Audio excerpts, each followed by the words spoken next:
नमस्कार, खबर उत्तर प्रदेश में आपका स्वागत है। मैं हूं कपिल मिश्रा और खबरों के विस्तार से पहले नजर डालेंगे आज की हेडलाइंस पर। विधानमंडल का बजट सत्र का 5वां दिन आज बजट सत्र को लेकर सदन में होगी चर्चा। कल विपक्ष ने जातीय जनगणना पर किया था हंगामा। विधानसभा के सत्र में मौजूद रहेंगे सीएम योगी आदित्यनाथ और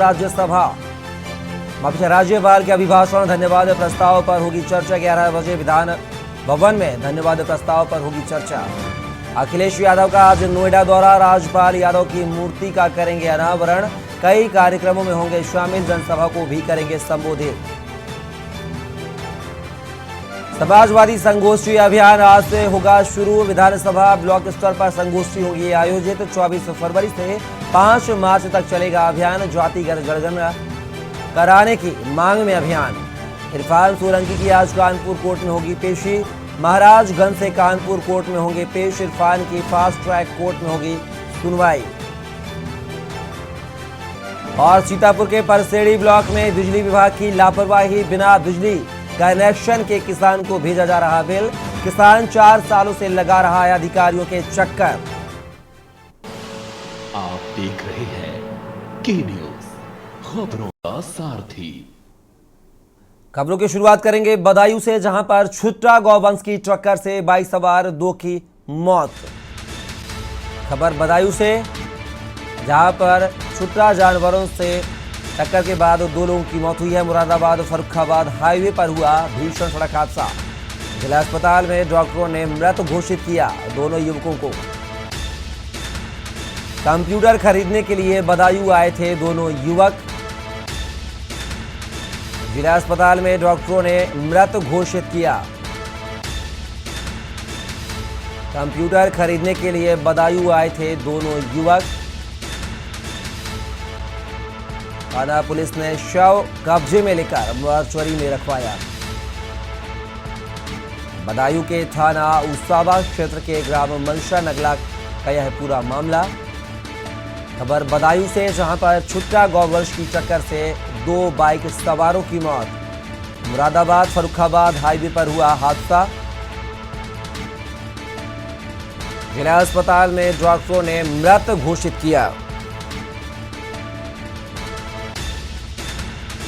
कंप्यूटर खरीदने के लिए बदायूं आए थे दोनों युवक। जिला अस्पताल के मोर्चरी भवन में रखवाया शव। कंप्यूटर खरीदने के लिए बदायूं आए थे दोनों युवक, लेकिन बीच रास्ते में छुट्टा गौवंश से टकरा जाने की वजह से दोनों की मौत हो गई है। बदायूं के थाना उसामा क्षेत्र के ग्राम मनसा नगला के पास का यह पूरा मामला। खबर बदायूं से, जहां पर छुट्टा गौवंश की टक्कर से बाइक सवार 2 युवकों की मौत का मामला सामने आया है। मुरादाबाद फर्रुखाबाद हाईवे पर हुआ भीषण सड़क हादसा।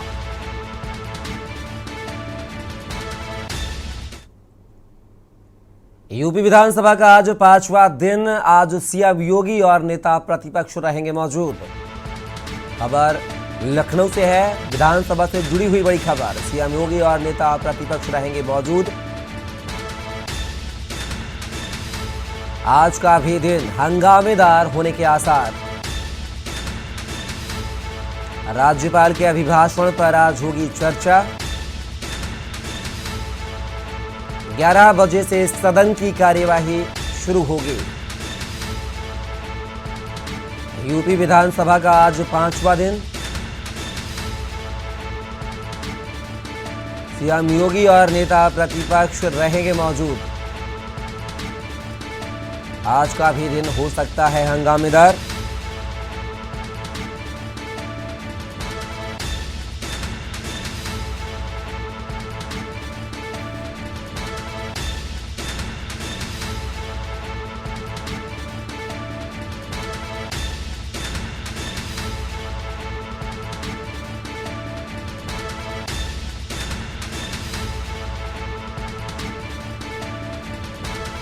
और इस खबर पर हमारे साथ एग्जीक्यूटिव एडिटर प्रदीप विश्वकर्मा जी हमारे साथ जुड़े हुए हैं। प्रदीप जी, आज विधानसभा के सत्र का 5वां दिन है। कयास यह भी लगाए जा रहे हैं कि आज भी यह जो सत्र है कल की तरह हंगामेदार हो सकता है। बिल्कुल कपिल, ठीक कहा। लगातार हंगामा चल रहा है। पहले दिन से ही जिस तरह से समाजवादी पार्टी आक्रामक रुख अपनाए हुए है, उसी रुख को वो कंटिन्यू करना चाहेगी, लगातार उसको बरकरार रखना चाहेगी।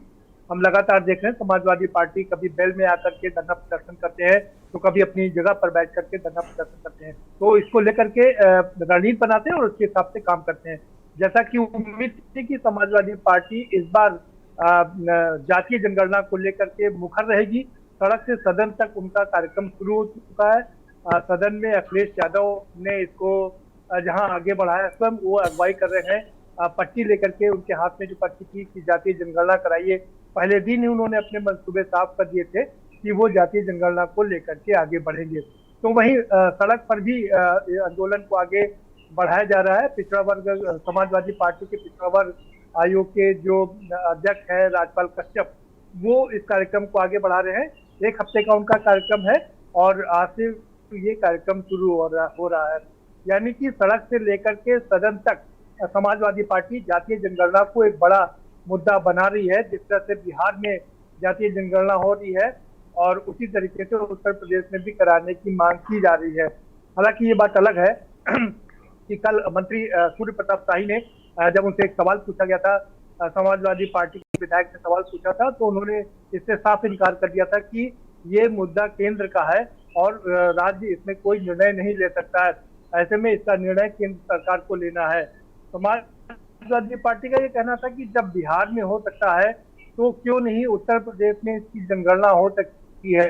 और इसके साथ साथ अखिलेश ने शायद बहुत ही राजनीति का काम किया।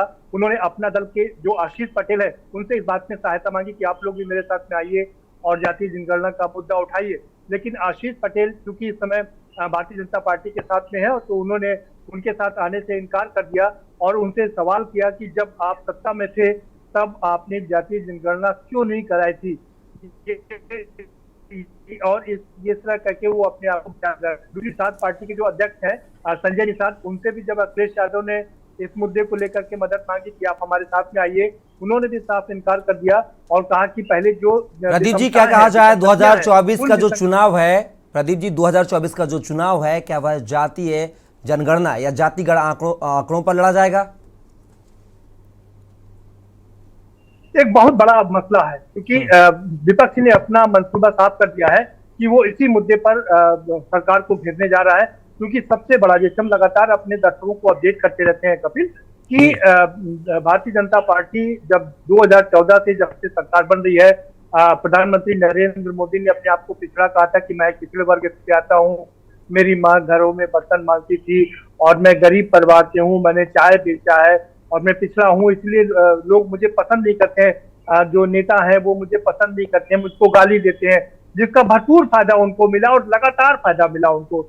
2014 में उन्होंने बम्पर जीत दर्ज की, 282 283 सांसद उनके जीत करके आए। फिर उत्तर प्रदेश की हम बात करें, जो पार्टी 47 विधायकों तक सिमटी हुई थी, 10 विधायक तक पहुंच गई थी, वो अचानक से 275 के पास के आर पास पहुंच गई 2017 की अगर हम बात करें।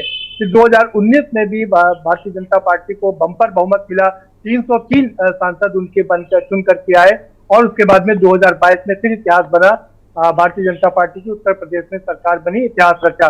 और इन सब में पिछड़े वर्ग का एक काफी महत्वपूर्ण रोल रहा है। उन्होंने एक बहुत शानदार रोल अदा किया है भारतीय जनता पार्टी की सरकार बनाने में। तो विपक्ष की जो मंशा है वो यही है कि किसी तरीके से इस जो वर्ग है, जो खास एक बड़ा वर्ग है जिसकी आबादी करीब 55% है, उसको भारतीय जनता पार्टी से अलग किया जाए। और उसके लिए सबसे कारगर यही है कि उनको बताया जाए कि आपकी आबादी 55% है, लेकिन आपके जो आबादी है, जितनी आबादी है उसके हिसाब से आपको हिस्सेदारी नहीं मिल रही है। और यही कारण है कि हम एक बार फिर से जनगणना कराना चाहते हैं, जिससे कि एक बार साफ हो जाए कि किसकी जितनी आबादी है उसके हिसाब से उसको भागीदारी मिलना चाहिए। तो विपक्ष का ये घातक हथियार है, लेसन वेपन है। चलिए प्रदीप जी, आप हमारे साथ आगे भी बने रहेगा। फिलहाल के लिए शुक्रिया आपका। तो बता दें, आज विधानसभा का जो सत्र है वहां पर आज हंगामेदार होने के आसार है। आज 5वां दिन है। खबरों में बात करेंगे राजधानी लखनऊ की, जहां पर लोकसभा चुनाव की तैयारियों में जुटी बीजेपी में नए सिरे से बनेंगी बूथ कमेटियां। अब बूथ कमेटी में सिर्फ 11 सदस्य ही होंगे। कमेटी के कमेटी में 21 की जगह अब 11 सदस्य होंगे। खबर राजधानी लखनऊ से, जहां पर बीजेपी में नए सिरे से बनेंगी बूथ कमेटियां। अब बूथ कमेटी में सिर्फ 11 सदस्य ही होंगे। कमेटी में 21 की जगह अब सिर्फ 11 सदस्य ही होंगे। एक महिला सदस्य को भी शामिल किया जाएगा। कमेटी में प्रमुख जाति के सभी लोग होंगे शामिल। कार्यशाला में कार्यकर्ताओं को दिया गया मंत्र।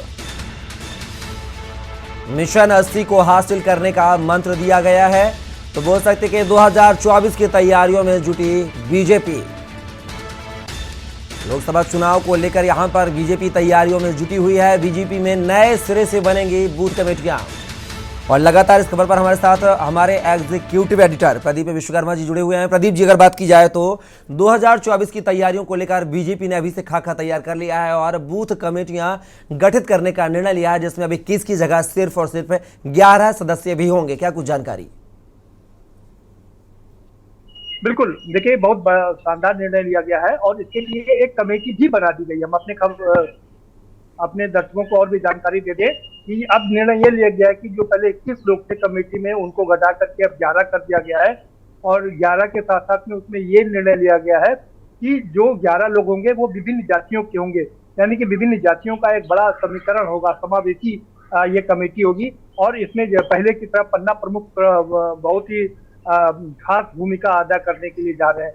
इसको पूरा करने के लिए एक कमेटी भी बना दी गई है। अनूप गुप्ता जो कि प्रदेश महासचिव हैं, उनके नेतृत्व में एक कमेटी बनाई गई है, जिसमें तरुण को रखा गया है, जिसमें एक मिश्र जी हैं उनको रखा गया, तो एक राय है। तो इस 4 लोगों को मिला करके, और जो अनूप गुप्ता है उनको इसका कमेटी का अध्यक्ष बनाया गया है। पूरे प्रदेश की कमेटी का अध्यक्ष है वो, और उनके नेतृत्व में ये सारी कमेटियां बनेंगी। तो इसको लेकर के तैयारी पूरी कर ली गई है और बहुत जल्द इसमें जो काट छांट करनी है, जो लोगों को रखना है, जातीय समीकरण बनाना है, उन जातीय समीकरणों को बना करके ये कमेटियां बना दी जाएंगी और उसके बाद इनसे ही शुरू कर दिया जाएगा। दूसरी बड़ी खबर हम अपने दर्शकों को बता दें कि भारतीय जनता पार्टी डाटा के मामले में बहुत ही स्मार्ट है। वो किसी भी दूसरी पार्टी से बहुत ज्यादा आगे है। 17 करोड़ का डाटाबेस बैंक है उनके पास में, और जो कि सोशल मीडिया चलाता है। उत्तर प्रदेश की बात करें तो 4 करोड़ का अभी डाटा इकट्ठा किया गया है, जिसमें से 1 करोड़ को क्लियर कर दिया गया और 3 करोड़ के लिए काम चल रहा है। तो भारतीय जनता पार्टी बल्क में एक डाटा इकट्ठा करती है और उसके बाद लगातार उनसे संपर्क करती है, चाहे वो लाभार्थी ग्रुप में हो या उनके साथ में जो लोग जुड़े हुए हों, उनसे लगातार संपर्क करती है। और यही कारण है कि ये रिजल्ट उनके पास सामने जबरदस्त रिजल्ट सामने आ रहा है। दूसरी पार्टियों की बात करें तो दूसरी पार्टियां इसका बहुत पीछे रह जाती हैं इन सब चीजों को लेकर के। दूसरी पार्टी में लोग तो हैं लेकिन उनको काम नहीं दिया जाता है, वो बेचारे खाली बैठे रहते हैं और मांगते रहते हैं कि उनको कोई काम दिया जाए। जबकि भारतीय जनता पार्टी में इतना ज्यादा काम करा दिया जाता है कि आदमी परेशान रहता है, 24 घंटे वो काम करता है। और इसी कार्यक्रम में ये नई कमेटियों का बनाने का ऐलान किया गया है। अनूप गुप्ता जी के नेतृत्व में ये कमेटियां बनाई जाएंगी और 11 होंगी, जिससे कि इसको और अच्छी तरह सुसज्जित तरीके से इसको आगे बढ़ाया जा सके। ये तो थी कमेटी की बात। हम फिर से एक बार सदन पर आ जाते हैं।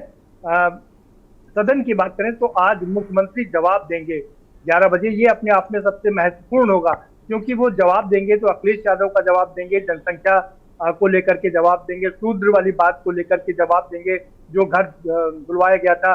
उसके अलावा जो और तमाम मुद्दे उठाए गए हैं, उन मुद्दों का भी भरपूर जवाब देंगे। बहुत दिलचस्प आज नजारा होने जा रहा है, क्योंकि एक और जहां क्रिकेट की बात होगी कपिल, तो वहीं फुटबॉल की बात भी होगी। अखिलेश यादव ने कल आरोप लगाया था कि मुख्यमंत्री अच्छे खिलाड़ी हैं, लेकिन उनको ये नहीं पता है कि फुटबॉल का मैच जो है वो अकेले नहीं देखा जाता, वो बाकी लोगों के साथ में बैठ के देखा जाता है। क्रिकेट की बात करें तो क्रिकेट में अखिलेश यादव ने आरोप लगाया था कि 3 टिप्पा खा करके गेंद आ रही थी, उसके बावजूद भी योगी जी मुख्यमंत्री शॉट नहीं लगा पाए और बल्ला हवा में लहरा गया। और हम मुख्यमंत्री योगी अच्छे बॉलर हैं, वो अगर बॉलिंग करेंगे तो हम उनकी 6 की 6 गेंद में 6 छक्के मारेंगे। अब मुख्यमंत्री योगी आज इन सब बातों का कैसे जवाब देते हैं, कैसे चुटीले अंदाज में जवाब देते हैं, क्योंकि उनकी कनेक्टिविटी बहुत शानदार है। वो एक एक चीज का जवाब देते हैं, ये देखना आज काफी दिलचस्प होगा। और इसीलिए आज 11 बजे का समय जो सदन का है वो बहुत ही महत्वपूर्ण होने जा रहा है। कपिल, चलिए प्रदीप जी, आप हमारे साथ जो है तमाम जानकारी साझा की उसके लिए बहुत बहुत शुक्रिया आपका। तो बता दें, आज जो है बीजेपी जो है 2024 के लोकसभा चुनाव की तैयारियों में जुट गई है। एक बार फिर से और खबरों में आगे बात करेंगे। आज से समाजवादी पार्टी का जाति जनगणना अभियान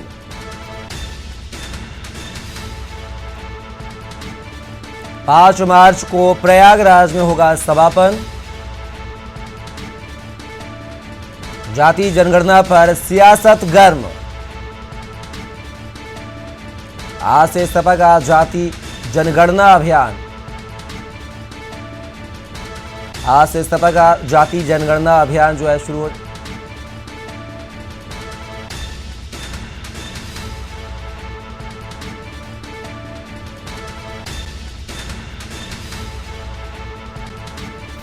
और इस खबर पर हमारे साथ लखनऊ से हमारे संवाददाता भरत सेठी और विक्की डे वाराणसी से हमारे साथ जुड़े हुए हैं। भरत, अगर बात की जाए तो आज से समाजवादी पार्टी का जो है जातीय जनगणना को लेकर जो अभियान है शुरू हो गया है। क्या माना जाए कि पहले समाजवादी पार्टी के जो नेता हैं स्वामी प्रसाद मौर्य रामचरितमानस पर पिछड़े और दलितों की राजनीति कर विवादित टिप्पणी देते हैं और अब सदन से लेकर सड़क तक जातीय जनगणना कराने की मांग उठी है। क्या कहा जाए, 2024 की तैयारियों को लेकर यहाँ पर समाजवादी पार्टी भी कमर कसती हुई नजर आ रही है। और निश्चित तौर पर जिस तरीके से रामचरितमानस के बाद अब जाति जनगणना का जो मुद्दा है वो उठा है, साफ कहा जा सकता है कि 2024 का चुनाव है। हर पार्टी हर एक दमखम को अपनाना चाहती है चुनाव को जीतने के लिए। रामचरितमानस पर तो अखिलेश यादव ने साफ तौर पर मना कर दिया था कि अब कोई इस पर सदन पे बयान नहीं देगा, लेकिन जाति जनगणना को लेकर अब शुरुआत हो चुकी है। ये अब सड़क तक मामला आ चुका है। जाति जनगणना जो चौथा दिन सत्र का रहा था, वहां पे विवाद हुआ। विपक्ष ने लगातार सरकार को घेरने का प्रयास किया। सरकार से ये भी कहा कि जाति की जनगणना क्यों नहीं करवा रहे। अगर बिहार में राज्य में जाति की जनगणना हो सकती है तो उत्तर प्रदेश में क्यों नहीं हो सकती? अगर जाति जनगणना नहीं तो आउटसोर्सिंग क्यों? तमाम सवाल खड़े किए, लेकिन जो सरकार ने साफ तौर पर कहा कि पक्ष रखा। ये जाति जनगणना का जो सवाल है, ये जो करवाते हैं वो केंद्र सरकार द्वारा किया जाता है, राज्य सरकार से मतलब नहीं होता।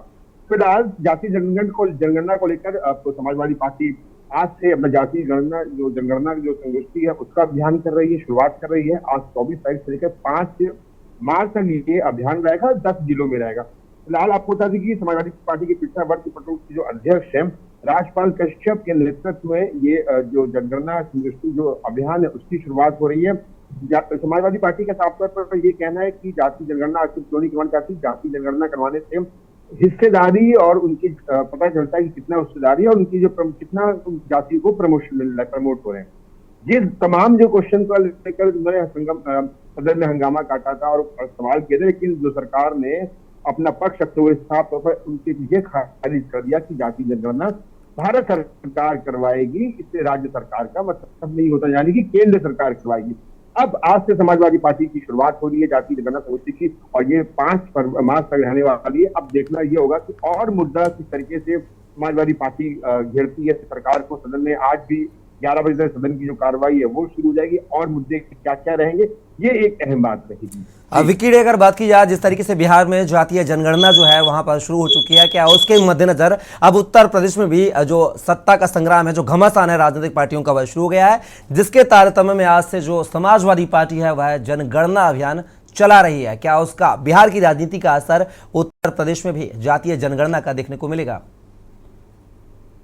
जी बिल्कुल कपिल, आपको बता दूं कि आज से जो समाजवादी पार्टी की जातीय जनगणना की जो संगोष्ठी करने जा रही है वो अब से कुछ ही देर में वाराणसी के सर्किट हाउस से ये इसकी शुरुआत होगी और अखिलेश यादव इसका जिम्मा जो है पिछड़ा वर्ग प्रकोष्ठ के जो अध्यक्ष है, प्रदेश अध्यक्ष राजपाल कश्यप, उनको दिया गया है। वो पूरे प्रदेश में इसकी शुरुआत आज कुछ ही देर क्षणों में करने जा रहे हैं। सर्किट हाउस में बैठक के बाद वो करेंगे। माना यह जाता है कि आपको बता दें पिछला ये जाति जनगणना की जो समर्थन और विरोध, इसमें कहीं ना कहीं जो राजनीति से जुड़ा हुआ यह मुद्दा है, क्योंकि पिछड़ा वर्ग जो है, पिछड़ी वर्ग की जो आबादी है वो कम से कम 50% से ज्यादा मानी जा रही है और समाजवादी पार्टी जो अपना वोट बैंक बढ़ाना चाह रही है उसको लेके आज जो ये प्रदेश व्यापी जो समर्थन करने संगोष्ठी करने जा रही है, कहीं ना कहीं ये मामला उससे जुड़ा हुआ है। जी चलिए विकी और भरत सेठी आप हमारे साथ जुड़े, तमाम जानकारी साझा की, उसके लिए बहुत बहुत शुक्रिया आपका।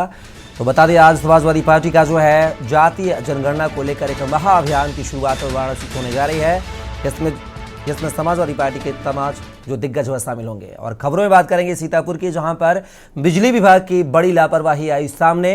किसान को भेजा जा रहा है बिजली का बिल, बिना बिजली के कनेक्शन के किसान को भेजा जा रहा है बिल। खबर सीतापुर से, जहां पर बिजली विभाग की बड़ी लापरवाही आई सामने। किसान को भेजा जा रहा है बिजली का बिल, बगैर बिजली के कनेक्शन के किसान को बाकायदा हर माह बिजली का बिल भेजा जा रहा है। किसान 4 सालों से लगा रहा है अधिकारियों के चक्कर, उसके बावजूद भी बिल आने का जो सिलसिला है लगातार जारी है। किसान के नाम का बिजली कनेक्शन है। फ्री वाला कनेक्शन कराया रहन कब? 18 में। हाँ 2018 में। हाँ और हमारे यहाँ आज तक हाँ। ना मीटर लगाएंगे हाँ। और ना कनेक्शन की रसीद नहीं दी। हाँ। और कनेक्शन हुआ? कनेक्शन हम तो आधार और फोटो ले लेना है। हाँ। और हमका कोई जानकारी नहीं है। हाँ। हमारा कनेक्शन की नहीं कि नहीं की, हमारे यहाँ जोड़ने नहीं आए। तुम्हारे वहाँ लाइट आई कि ना आई? लाइट हमारे यहाँ नहीं आई। हाँ फिर? हम अंधेरे में रहते। हाँ। और अब जो हम एप्लीकेशन जब देंगे तो कहें खैराबाद जाओ, तो खैराबाद गए तो वहाँ एप्लीकेशन वहाँ देखे कहीं हमारे यहाँ नहीं है। एक सीतापुर जब फर्स्ट डिवीजन में यहाँ, तब फिर वहाँ वापस आए, तब फिर दिहन, तो रिसीविंग करवा लिहन। ठीक है बाद के यहाँ हम फिर 2-4 दिन में जब सुनवाई नहीं भाई, तब फिर हम एप्लीकेशन दिए।